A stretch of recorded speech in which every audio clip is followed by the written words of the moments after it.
Season's greetings and welcome to another delectable episode of The Piano Man, featuring your favorite piano player slash pun extraordinaire enthusiast and mine, David Benjamin. Tonight, David has a special treat in store as he's playing Chopin's famous military polonaise, plus 3 pieces all entitled Barcarolle by Mendelssohn, Rachmaninoff, and David himself, plus 4 of his own compositions. And now, without further ado, please help me welcome your host, the one and only Piano Man, Mr. David Benjamin.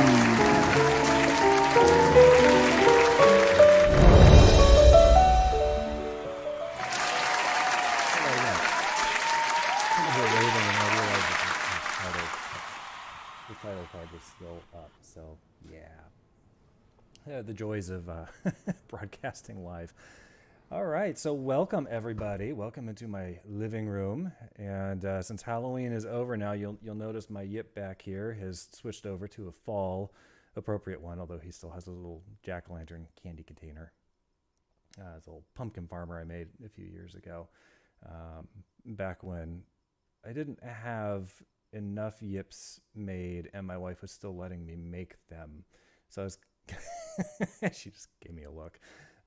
So I was just coming up with different characters, and my Halloween show 2 weeks ago, you saw the witch and the ghost, and we've got the other fall one here, the pumpkin farmer, complete with little scarecrow. I'm rather proud of that. Okay, I just heard or saw Christina said turn up the mic.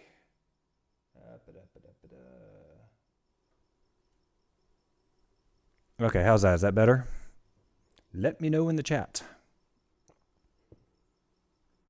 And let's see, as far as who's here, and part of the problem, Christina, I think, is where the microphone is. Obviously, it's right here, but if I lean that way to look at the chat, I get further away. Okay, much better. Yay! All right, so I want to welcome everybody. I will not try and lean over and look at the chat at the moment, since that'll interfere with me yapping. So tonight, I put together a program of, it was originally going to be all my own compositions, and then, sorry, Zoom just went full screen on me. and Julie Emery, who I think is here tonight, I think I saw her name in the chat. So hi, Julie. She had sent me a request a couple weeks ago for Chopin's Polonaise. And I'm pretty sure this is the one she meant. He wrote like 15 or 16 of them. Might have been 18. I don't remember exactly how many. This is probably his most famous one. There's 2 that are really, really well known. The first of which is the Opus 40 number 1 at A major, the Military Polonaise. This is a piece that he wrote in 1838, so not all that long before he died. And Chopin was quite young when he died, at the age of, I think, 38 or 39 of tuberculosis. Anywho, it was written in 1838, and the Polonaise is a national dance form. It originated in Poland. Chopin, though he spent most of his life in France, was an expatriate of Poland and always felt a deep, strong connection to his native country. This is a piece, all the Polonaises are very nationalistic pieces of music, much like Liszt's Hungarian Rhapsodies, because Franz Liszt was Hungarian. So fairly common for composers back then to compose these military-like pieces, military-inspired pieces of music. And this was no exception, and obviously has become the best known of his Polonaises. And this is the only one of the 2 super famous ones that I can mostly play. The other one's really, really tough. This one's not quite as bad. And this is a piece, incidentally, it's been used in a number of films, and it's just kind of present in pop culture. Most of you will probably recognize it. And it was also played on the Polish National Radio during World War II. They apparently played it every day to rally the Polish people. So it's got a rich history of being much more than just another piano piece by an incredible composer. So, as per Julie Emery's request, this is Chopin's Polonaise Opus 40 number 1 in A major, also known as the Military Polonaise. I'm going to be good and remember to my camera. There we are. Is my original sound on? Yes, my original sound is on. Just remembered my camera that's on is over there. All right. Without further ado.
Thank you, thank you. Hope you guys enjoyed that. Julie, hope you enjoyed that. Oh, thank you for the super chat. It says, wow, Polonaise is my mom's favorite song.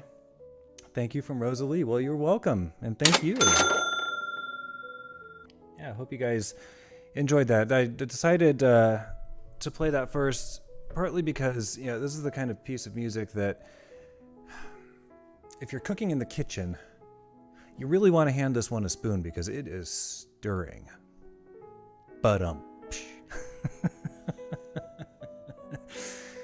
It's also extremely tiring, so give my hands a break for my arms a break for a sec here. And incidentally, the second piece of this set, there were two that were published under the opus number 40. The second one is one I played, I think, on a deep cuts a while back. If anybody recognizes it or remembers.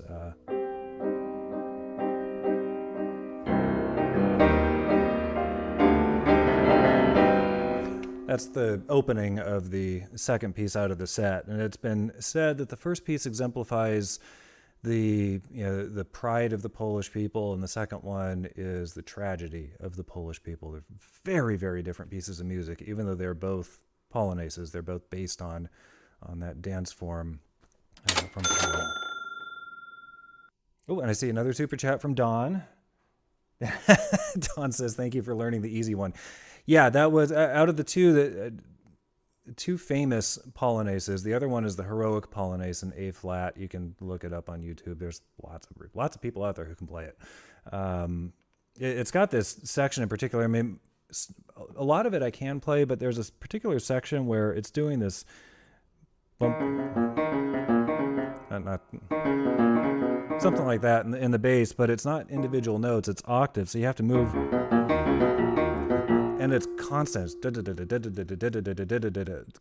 going like that. It's just if you don't have good wrist and arm technique, which I really don't, it gets very, very tiring very, very fast. I've never quite understood how people manage to get through that one. Thank you, Hunter. Majestic. Yes, indeed. Quite majestic, that piece of music. Good God. That is one of the loudest pieces. And thanks to Julie, I had not played that piece on my real piano yet. And holy moly, it sounds good. Way better than on my digital. So thank you for that, Julie. It got me playing this. Next up, so I've got a series of 3 pieces, and they are all stylistically related to each other. So we'll rewind the clock a bit from 1838 when Chopin wrote the Polonaise. Rewind it to about 1829 or 1830, thereabouts. And Felix Mendelssohn, who was a contemporary of Chopin, when he was, he must have been fairly young, because this piece I'm going to play is Opus 19, and he had quite a lot of opus numbers. I think they went up to 50 or 60, something like that. So this is relatively early. He started writing these pieces I've said on my show before, I believe, called Songs Without Words. And they were very lyrical in style. They're very song-like, but obviously there's no words. There's no poem that he's setting to music. It's a piano piece. And he published several books of them. I think there's around 60 Songs Without Words total. This is Opus 19, number 6, and Opus 19 was the first book of those songs. So this is the 6th one. It's a fairly early one. And it's one of, I think, at least 3 that he titled Venetianisches Gondelied, which means Venetian boat song, modeled after the songs that the gondoliers in Venice would sing. Later on, Amanda's laughing at something. No. Oh, Julie says I can thank her mom. So yes, thank you, Rosalie. Appreciate the suggestion for that Chopin piece. Oh, okay. Amanda laughed as I was talking about gondoliers. We went to Italy back in 2010. That's actually incidentally where I proposed to her, was overlooking sort of the Arno River in Florence. It was pretty cool. But we went to Venice for an afternoon, got thoroughly lost, almost missed the train back. It was a whole thing. But one of the things that we got to do while we were there was take a gondola ride through Venice, which is incredible. It's ridiculously expensive, but I cannot recommend it enough if you're ever able to get to Venice. It's just a fantastic experience. And we had a wonderful gondolier who took every opportunity to razz me about taking pictures of people's laundry and things. People storing laundry between buildings and stuff. And I'm just snapping away pictures of everything I can. Yeah, he had a lot of fun with us, and we really enjoyed our gondola ride through Venice. So this first piece is called Venetian Boat Song. I believe it's titled by Mendelssohn. Later on, as the years went on, the titling of this type of piece sort of evolved into barcarolle, which also means Venetian, or not Venetian, but it means a boat song.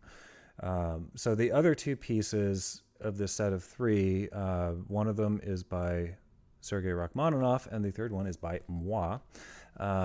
We use the title, I just said we in reference to me and Rachmaninoff in a sentence. Oh my God, am I pretentious or what? Anyhow, we both used the title barcarolle. Chopin wrote a similar piece. He also used the title barcarolle. So I think Venetian Boat Song really was a Mendelssohn thing, and composers after him, for whatever reason, switched over to barcarolle as their. All three pieces are in G minor, which is this key. The Chopin piece you just heard was in A major, so kind of shifting things down a bit, going a bit dark. So I gave myself a bit easier one after that Chopin piece, and off we go. So here is the Mendelssohn Venetian Boat Song, written around 1830 or so.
I just saw in the chat, my mom said, love, love, love this. And yes, me too. It's a favorite. And Mom, I don't know if you remember me playing that. I'm sure that I played that when I was taking piano lessons when I was still living in Petaluma, still in junior high and high school. I don't remember exactly when I learned that piece, but it had to have been somewhere in there.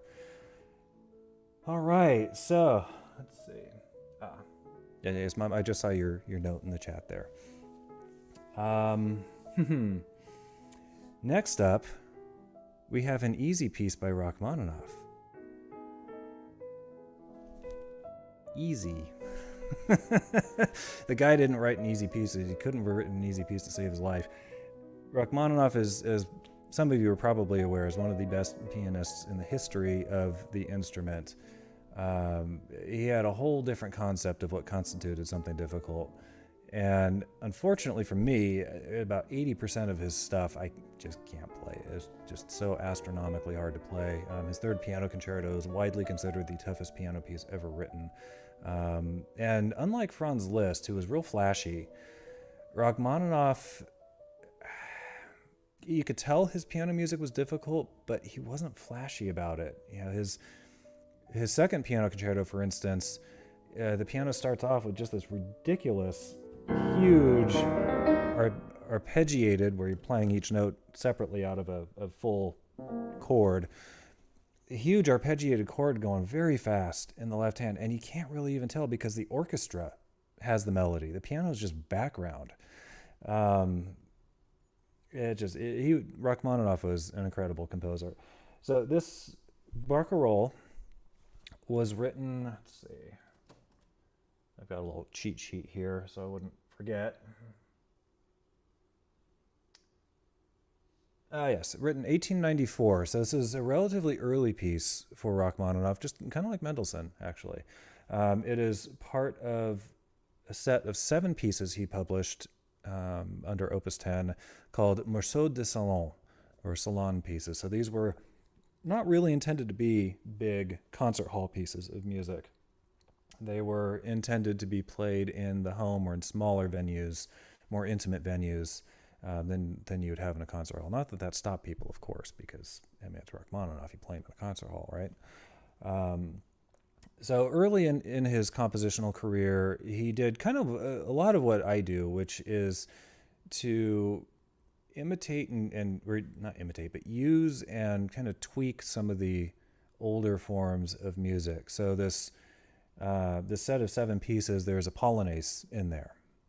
There's this barcarolle. There he has, I think, an elegy, and I want to say one of his early sets of pieces has a nocturne, which Chopin exemplified and made famous the nocturne style of piano piece. So yeah, he was really drawing upon a rich romantic tradition in composing this, but very much has his own voice. So this is Barcarolle Opus 10, number 3 by Sergei Rachmaninoff, and it's a fun one.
Gotta love just tapping that wrong note on the last chord. Just bugs the heck out of me. Oh well, what are you gonna do? Hope you guys enjoyed that. That is obviously a somewhat challenging one to play. And like I said before, for Rachmaninoff, that is relatively easy. Most of his stuff is just way up in the stratosphere. So, third piece out of this set, and then we get into the remaining pieces tonight that I'm playing are my own. So this is one that I wrote, also called Barcarolle. I wrote it in 2014, so it's been just about 7 years ago that I composed it. Also in G minor. And I was going for more of a Chopin feel with this piece, which I think I succeeded in. And it's also a bit longer form piece than the other two that I've just played. It's very common with pieces like this to be what's called ABA form, where you have an opening thematic section, and then you have a section that contrasts with it, and then you go back to the first thing again and end the piece. In this case, what I did was I have the opening thematic section, and then you'll hear a big transition when it goes to the contrasting section. And then when I bring back the first section, instead of being in G minor, what you'll hear is it's an E flat minor, which is a much darker sound. And I did that very much on purpose.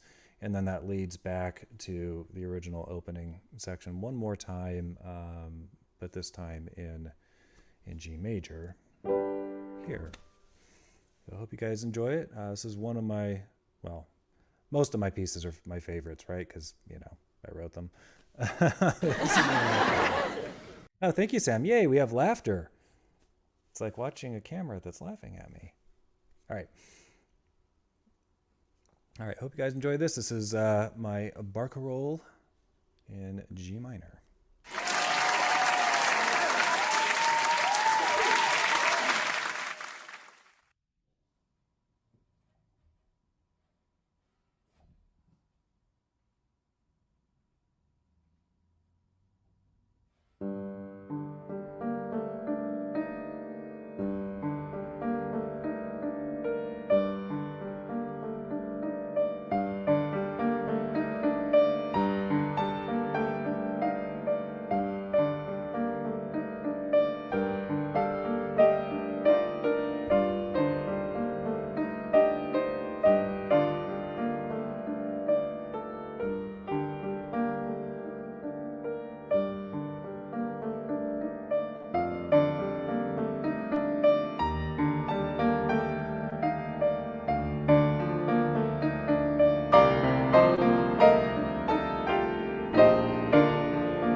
All right, looks like you guys liked it, judging from the clappy claps in the chat. Thank you.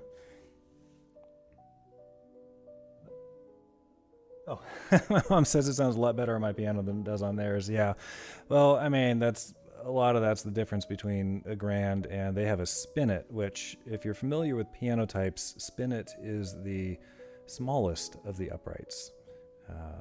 It is really not a whole lot taller than the keyboard itself, and consequently, it's not as loud or sonorous a piano because the strings are shorter. It just, physics, and Hunter can tell you, it just can't be as loud as a grand.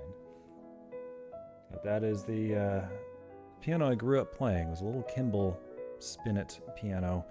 And funny story, in singing with the Cal State Channel Islands Chorus in Camarillo for a lot of years, Cal State Channel Islands has or had a Kimball, piano, a spinet, looked exactly the same as the one my parents have in their living room and sounds exactly the same as the one my parents have in their living room. It was weird when that thing showed up in a practice room on campus, and I went over and I plunked out a few notes, and I was like, holy smokes, this is just taking me back to when I was a kid. Yes, Hunter, smaller resonating body, much smaller soundboard, and part of the reason too that things sound a bit different here is because we've got hardwood floors in the living room down here. My parents have carpet, which absorbs a lot more sound, and so the acoustics just aren't as, or the acoustics are just very different between the two rooms. All right, but enough about physics. We go to Hunter's show and the Ask Hunter Anything portion of his Monday evening show for physics lessons, or at least I do. The next set of 3 pieces, so the piece I just played was Barcarolle. The next, actually 4 pieces, if you watched my show, not 2 weeks ago, but I guess a month ago was the last time I played anything of my own, I was playing pieces out of my set of preludes. I've written 12 that I've called preludes. They're, for the most part, shorter pieces. These ones I'm playing tonight are the exception to that. So there's a set of 3 that go together or can be played separately, either way. And then there's a 4th one that has nothing to do with the other 3. So the 3 that go together, what I was emulating was some pieces by a composer named Charles Alkan. He was a contemporary of Liszt and Mendelssohn, Chopin, and all those guys. He was widely regarded as one of the best pianists in the history of the instrument in Europe alive at the time. Quite possibly could have been considered better than Franz Liszt. He was the only person that Franz Liszt was ever nervous in front of, which should tell you something. So Alkan wrote quite a lot of piano compositions. Along the lines of Rachmaninoff, a lot of his don't sound anywhere near as hard as they actually are. I mean, Alkan's pieces are also astronomically difficult. There's not many of them that I can play. He wrote 2 sets of etudes. They're in all the major and minor keys. He took a little bit different tack than some other composers, where he wrote a set of 12 etudes in each of the major keys, and then he wrote a set of 12 etudes in each of the minor keys. Where I'm going with all this is in the minor key etudes, there are 3 that go together, and collectively they are titled Concerto for Solo Piano. So he wrote a piece that it uses piano concerto form, where you can very clearly hear parts that are intended to emulate the orchestra and very clearly hear the parts that are intended to be the piano. And it's an unbelievably difficult piece of music. It's easily one of the toughest ones out there. It's incredible. I highly recommend looking up Marc-André Hamelin, Hamelin, on YouTube. Look up his name and Alkan, and the concerto will be one of the ones that comes up. His performances are just unbelievable. And then also out of that set of etudes, there's a set of 4 of them, a different 4 pieces that go together, called Symphony for Solo Piano, where he was emulating a symphony orchestra in writing these 4 pieces, these 4 movements that all go together. So in that vein, with these three preludes, I was emulating that. They are a sonatina collectively, a three-movement sonatina. You all have probably heard the first one. I've played it once or twice on previous shows. I think Pam will probably recognize this, and probably Hunter too. I think you guys both really like this one, and certainly I know my parents will recognize it, and of course Amanda will know it. But I've only ever played the first one out of the three. And I'm going to play all three with no break in between them. So the first one is a sonata form, which I've covered in a previous show. The second one kind of harkens back to that Chopin piece I played. It's much lighter, but it's got that same sort of march, almost militaristic feel to it. It's much more playful. It's more along the lines of something by Schubert or Schumann in that respect. Sorry, itch. And then, but it has a very, very, very contrasting middle section in that second movement, which you'll hear. There's no missing it. And then the third movement is a waltz, modeled kind of after Strauss Jr. and Tchaikovsky and some of the other great waltz composers of antiquity, shall we say. So this is my sonatina. I set out of my set of preludes. This is preludes numbers 9, 10, and 11. And they're also intended to stand alone as separate pieces of music, so they don't need to be played contiguously one to the next, but we'll play them that way tonight.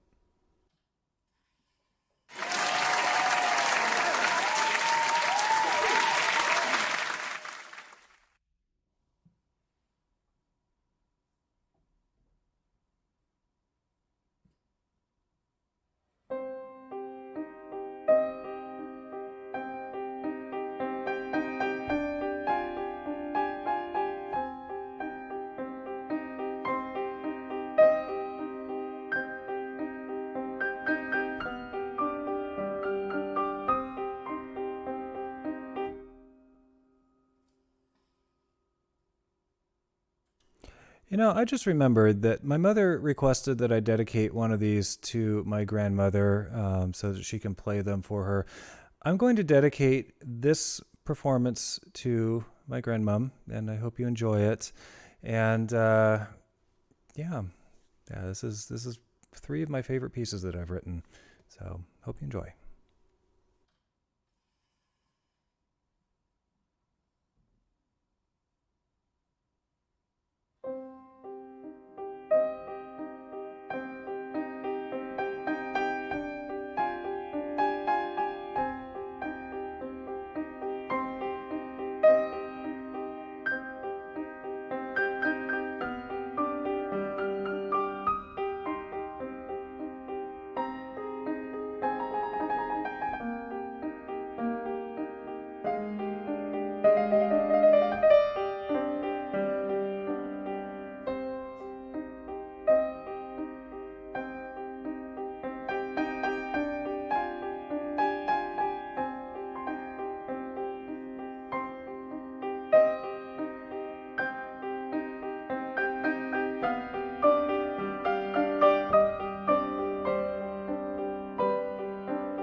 Ooh.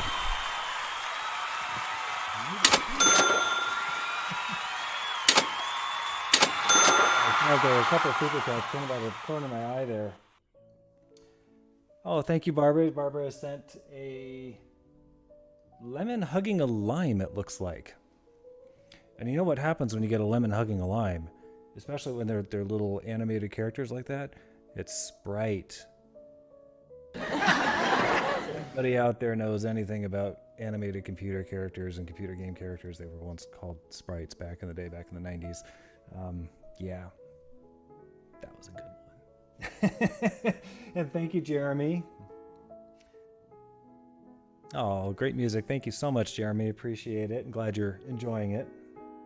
And I think there's one other one from my mom. Oh, it says, thanks to Sam for this super chat. It's really nice having tech gurus. Yes, it is. It's absolutely wonderful that I don't have to worry about a whole lot of anything when I've got Sam running the stuff in the background. So thank you, Sam. Okay, my last, holy cow, we're over time. We're on Vaudacity time. My last piece tonight is a short one. This is the last of my set of preludes. This is number 12. I wrote it 2016, so about 5 years ago.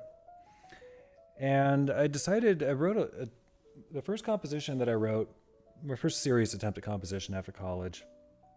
What didn't happen until I was in my 30s. And I wrote an etude, which I'm planning on playing on a future show. The ideas just sort of came out and lent themselves to an etude form. An etude, which is actually relevant for this last piece I'm playing tonight, etude is French for study, and in this context, etudes originally in the 18th century, early 19th century, they really were just finger exercises. There was nothing special about them. They were called etudes. They were literally finger exercises. That was it. And then Chopin comes along, and as with a number of other forms that were kind of casual music, mazurkas come to mind, or dance form that Chopin turned into concert pieces. Chopin turned this idea of an etude into a concert piece. And so what used to be finger exercises that would focus on a particular technique of playing piano became an entire, 4 or 5, sometimes 10-minute long piece revolving around that technique and exploring what you could do with it. This piece this last one I'm playing tonight is much shorter than that, but the gimmick behind it is there aren't many etudes, at least not that I'm aware of, there aren't any, that have 5 notes going in one hand at the same time as they have 3 notes going in the other. 1, 2, 3, 4, 5, 1, 2, 3, 4, 5, 1, 2, 3, 4, 5, 1, 2, 3, 4, 5. And at the same time, you've got 1, 2, 3, 1, 2, 3, 1, 2, 3, 1, 2, 3. So that's the challenge of this. And I think I mostly play it the way it's supposed to be played. That's one of those things I've never really drilled down to figure out if I'm actually playing it right, but it'll sound okay. Hopefully. So this is prelude number 12 in G major, une petite étude, little etude, little study.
Yeah, Pam, I just saw in the chat as I was finishing up there, this has a joyous celebratory sound. Yeah, it does. I'm not quite sure where it came from, to be honest.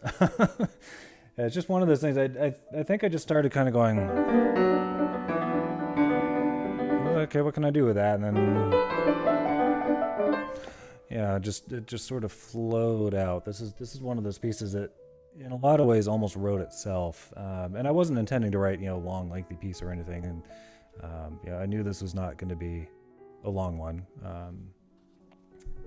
Yeah, it was just kind of a matter of exploring the material I came up with initially. And in a lot of ways, when I'm writing stuff, I kind of let the music dictate where it goes. I don't know if that makes any sense to anybody, but maybe Hunter, I know you've written obviously a lot of your own songs.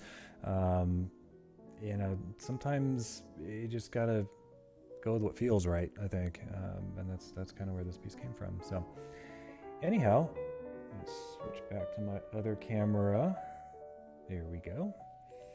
So that's it for the evening. I hope you guys enjoyed it. And in a couple weeks, when I do my next show, I'm planning on playing some more of my own stuff. What I'm building up to is my big piano sonata. So similar in idea to the sonatina I played tonight, but like twice as long and with one more movement, so 4 movements in instead of 3. Oh, thank you, Pam. I just saw that you said the soul of a poet, right? Like that. Yay. Thank you so much. So anyhow, I've got some other, a little bit earlier pieces than the ones I just played tonight. Bigger compositions, ones that I'm going to have to practice more than I have so far if I'm going to play them in a couple weeks. I'm really looking forward to sharing those with everybody. So, let's see, Sam, do we have any slides for shows at all? I know we have Amanda's show tomorrow. Note, I'm not forgetting to plug Amanda's show tomorrow night. She's doing Madonna music. Woo. Okay. I will let Sam take over the promos.